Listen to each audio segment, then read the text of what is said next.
Welcome to Success Stories in Steuben County, created and implemented by the fourth grade class at Pleasant Lake Elementary, edited by Austin Van, and supported by the FIST grant and MSD of Steuben County Schools.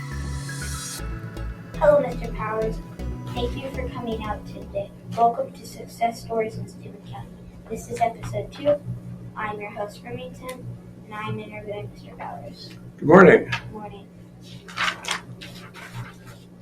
Can you tell me a little bit about yourself? Well, my name is Elton Powers. I am 76 years old. I was born in Pleasant Lake, right across the street in that big white house over there. And I went to school here through the 8th grade. The high school was left before I got to the high school. The last graduating class in Pleasant Lake High School was in 1958, long before you guys were born. Yeah. And I grew up here. I was the youngest of 9 kids. My father had a little farm out east of town, but it was just for hobby. His real job was he had Powers Hamburgers in Fort Wayne. You ever heard of that? That's okay. And I'm the youngest of that bunch. Did I say that? Yes. Okay. How did you end up at the museum? How did I end up at the museum? Well, that's a long story. How much time you got? Quite a bit. Yeah. Okay. Okay.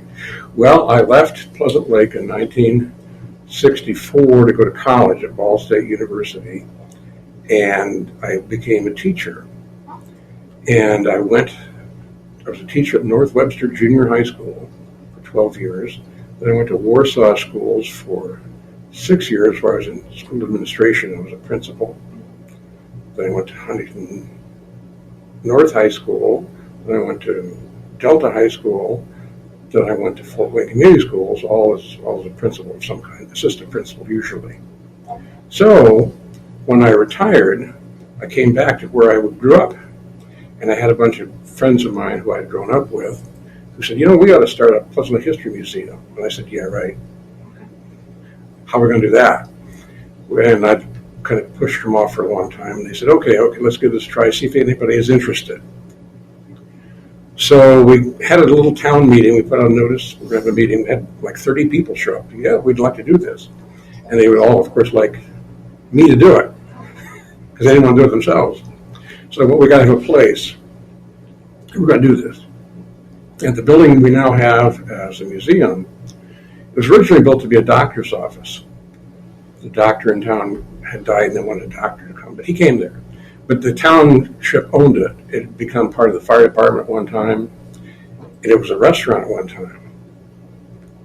And it sat there empty for 10 or 12 years, and the township wanted to get rid of it. So, hey, well, let's try that as a museum. So that building's pretty old. So that building's pretty old, isn't it?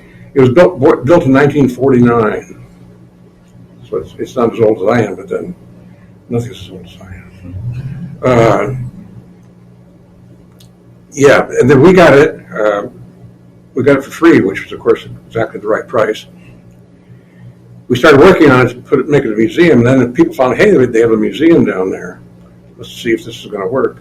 People started giving me stuff, pictures and objects of all kinds from old Pleasant Lake.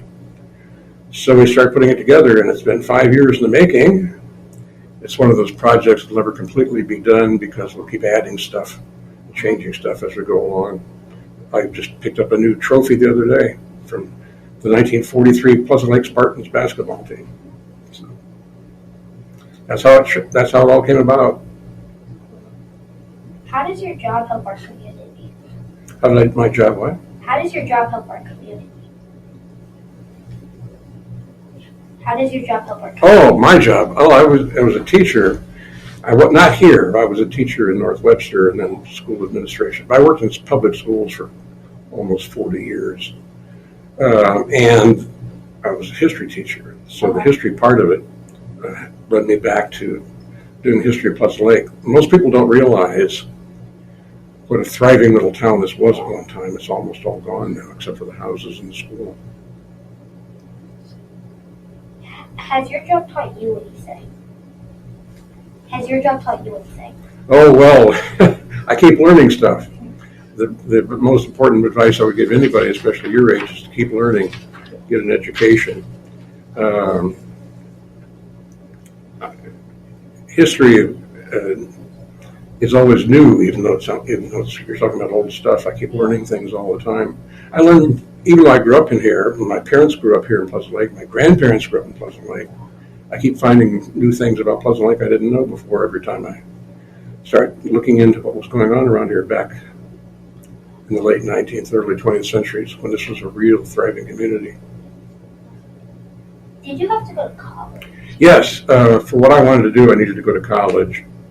And I started college in 1964. I took my first college class in 1964, and my last one somewhere in the 1990s. I don't remember the exact date.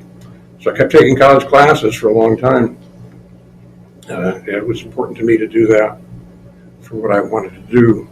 And it's, college isn't for everybody, but if it is, I would recommend getting what's called a liberal arts education, learning as much as you can in as many fields as you can.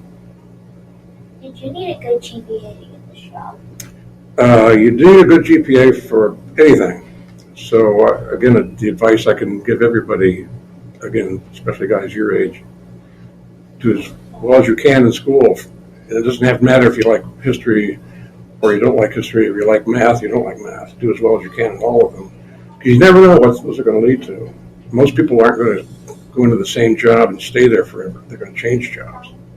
And it's good to get a well-balanced and complete education and can keep doing it. How long did you go to college for? How long?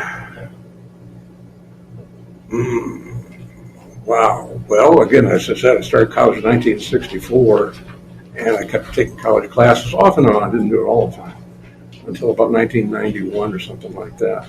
I got what's called a bachelor's degree in history. Then I went back and got a master's degree in history. Then I went back and got what's called an administrative license to be principal. Then I went back and got what's called an education specialist degree, which is a little higher than a regular master's degree. But all that took a long time, and I enjoyed it. I liked, especially the history classes I took. Who inspired you to get this job, and how did they inspire you? That's a good question. How did I wind up as a history teacher, I guess? By having good history teachers, people who were good at it and who thought, I'd like to know more about that and learn more about what they do. I had an older brother, too, who was very interested in history, and my father was interested in history. We talked about it a lot. So that's how I got started on it. I had good high school history and government teachers. What was your biggest obstacle on your journey to be successful? Wow, the thing about that is just perseverance. You got to keep going at it. You're going to get distracted from time to time. Things get in the way, but just keep at it. How did you overcome your biggest obstacle? Again, just perseverance. You put things aside for a while, but then you've got to get back to them, whether it's education or whatever it is. What was your biggest fear? My biggest fear? Well, I don't know. I guess the fear of failure, I guess, that I wasn't going to be a very good teacher, that I wasn't going to be a very good principal. And it takes time to get to, you think you know all that stuff. Yeah. Then you start in the job and you find out, I didn't know that much.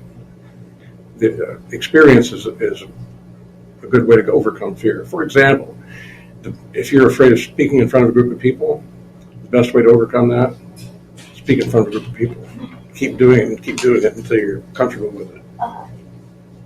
What type of characteristics did you find out about yourself during your journey? Type of character? Well, I found out I guess I'm more patient and understanding than I used to be. The job made it so you had to be. What else I got?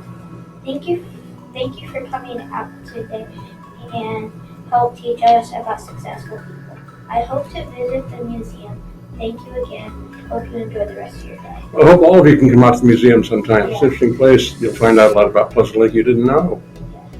Thanks.